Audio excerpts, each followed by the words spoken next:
अस्सलाम वालेकुम व्यूअर्स, मैं हूं शाकिर सोलंकी। व्यूअर्स, बात करेंगे आज सरदार अयाज सादिक के बयान से मुतल्लिक। हर तरफ 3-4 दिन से हर तरफ इस बयान का चर्चा है। इंडियन मीडिया ने बहुत ज़्यादा इसको उछाला है और इस पर वजाहतें भी आ रही हैं। DGI SPR ने वजाहतें की हैं, अयाज सादिक ने खुद वजाहत की है कि मेरे बयान को तोड़ मरोड़ कर इंडियन मीडिया ने पेश किया है। हुकूमत की जानब से शदीद तनकीद का निशाना बनाया जा रहा है। पहले ही अयाज सादिक गद्दारों की लिस्ट में थे, अब गद्दारी का एक और पर्चा भी अयाज सादिक के खिलाफ लाहौर के थाने में, सिविल लाइंस के थाने में दिया गया है। पर्चे के लिए दरख्वास्त दी गई है। लेकिन हम आज कुछ और बयानात का जिक्र करेंगे इस प्रोग्राम में कि कुछ और भी बयानात थे जिनका क्यों किसी ने नोटिस नहीं लिया गया, उन बयानात का भी जिक्र करूंगा। लेकिन डिटेल में जाने से पहले उन दोस्तों से दरखास्त होगी जिन दोस्तों ने मेरा चैनल अभी तक सब्सक्राइब नहीं किया या चैनल पहली दफ़ा देख रहे हैं, वो चैनल को ज़रूर सब्सक्राइब करें ताकि आने वाली जो अपडेट्स हैं वो भी आपके साथ शेयर होती रहें। और अगर प्रोग्राम अच्छा लगे तो इसको शेयर भी करें, लाइक भी करें और कमेंट्स भी करें। तो व्यूअर्स, अयाज सादिक के बयान से कतई नज़र इसके कि अयाज सादिक का बयान दुरुस्त था, सही कहा उन्होंने या गलत कहा उन्होंने, या कहना चाहिए था या नहीं कहना चाहिए था, इससे हटकर, क्योंकि ये डिसाइड तो मैंने नहीं करना, ज़ाहिर है अयाज सादिक ने जो बयान दिया है कौमी असम्बली में, फिर वजाहतें दी हैं, फिर पाक फौज के तर्जुमान ने भी वजाहतें इस पर की हैं, प्रेस कॉन्फ्रेंस की है। एक अपना जो गुस्सा है या अपनी शदीद जो रद्द अमल है वो इस पर जाहिर किया है। लेकिन मैं इस पर हैरान इस बात पर था, हम डिस्कस भी कर रहे थे सहाफ़ी दोस्त आपस में, कि कुछ ऐसे इक़दामात, कुछ ऐसे बयानात जो हुकूमत की जानिब से, हुकूमती ओहदेदारों की जानिब से, वज़ीर आज़म इमरान खान की जानिब से, वज़रा की जानिब से दिए गए हैं, जिनसे भी मुल्की रियासत को एक मतलब रियासती मौक़िफ़ जो है, रियासती बयानिया जो है, उसको धचका पहुंचाए, नुकसान पहुंचाया है, इसका किसी ने नोटिस नहीं लिया आज तक। उन बयानात का मैं हवाला आपको मुख्तसर देता जाऊंगा। लेकिन उससे पहले नवाज शरीफ का बयानिया आपके सामने है। नवाज शरीफ जिस तरह की तकारीर सख्त कर रहे हैं, नाम ले लेकर ISI चीफ को या पाक आर्मी चीफ का नाम लेकर वो मुखातब हो रहे हैं, इस पर पाक फौज की तरफ से कोई रद्द अमल नहीं आया। हुकूमती वज़रा की जानिब से तो रद्द अमल ज़ाहिर किया जा रहा है, लेकिन नवाज शरीफ की तकरीरों को अब फ़िलहाल शायद वाच किया जा रहा है, इनको ऑब्ज़र्व किया जा रहा है। रद्द अमल हो सकता है, यकीनन आ सकता है, लेकिन अभी तक कोई ख़ास रद्द अमल नहीं आया। कोई प्रेस कॉन्फ्रेंस नवाज शरीफ की तकरीरों पे नहीं हुई अभी तक। लेकिन अयाज सादिक की तकरीर पर रद्द अमल आया है। मैं सवालात ये हैं जो हम डिस्कस कर रहे हैं कि भाई वज़ीर आज़म इमरान खान ने अक़वाम मुत्तहिदा में जो तकरीर की थी कि तालिबान को हमने तरबियत दी, हमने पैदा किए, तो इस बयान का कितना नुकसान पहुंचा रियासती बयानिए को। हम तो कहते रहे हैं कि भाई हमारा मौक़िफ़ तो यही रहा है पाकिस्तान का, जो रियासती मौक़िफ़ है कि तालिबान को या दहशतगर्द ये हमने पैदा नहीं किए। ये कैसा बयान वज़ीर आज़म दे रहे हैं। और ईरान के हवाले से, ईरान में मुदाखलत के हवाले से जो बयान दिया था वज़ीर आज़म ने, उसका किसी ने नोटिस नहीं लिया। अभी अयाज सादिक के बयान के बाद फवाद चौधरी ने कहा उसी दिन ही कौमी असम्बली में कि हमने घुस कर मारा इंडिया को, भारत को। मतलब ये बयानिया कहाँ से आ गया भाई?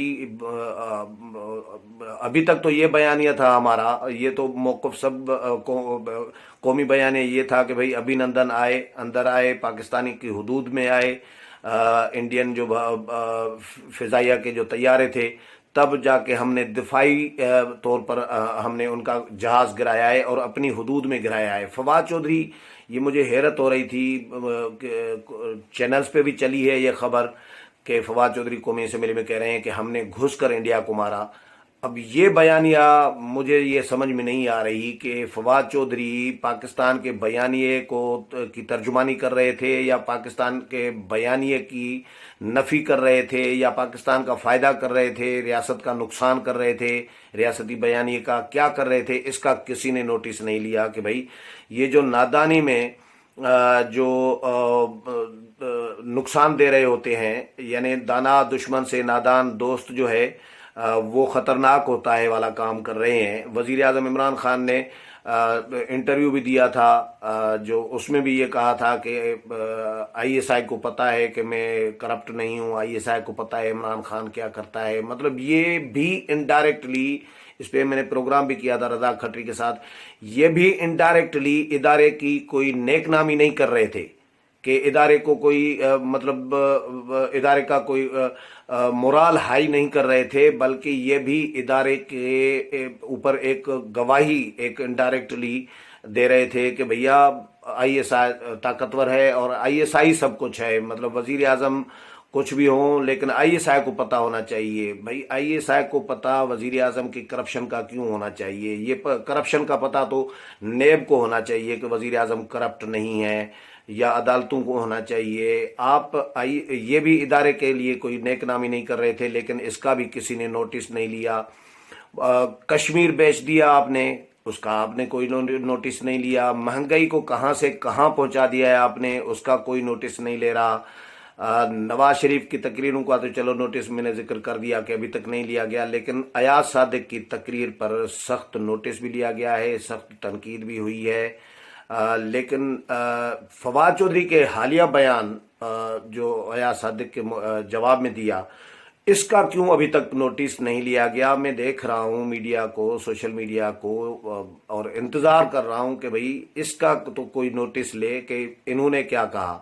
ایاز صادق کے بیان کو تو چلو انڈین میڈیا نے اٹھا لیا، اس لیے اس کو زیادہ اچھالا گیا تو وہ ہائی لائٹ ہوا، لیکن یہ جو ہائی لائٹ نہیں ہوا اس کا نوٹس کیوں نہیں لیا جاتا کہ یہ نادانی میں کیا کر رہے ہوتے ہیں ہمارے وزراء؟ ایون وزیر اعظم کے بیانات جو ہیں ان پر سوالات اور انگلیاں اٹھتی رہی ہیں کہ وزیر اعظم جو ہے قومی بیانیے کے نفی کرتے ہوئے بیانات دے دیتے ہیں اور سادگی میں، اور وہ سمجھ رہے ہوتے ہیں کہ یہ میں کوئی بہت اچھا بہت اعلیٰ کام کر رہا ہوں۔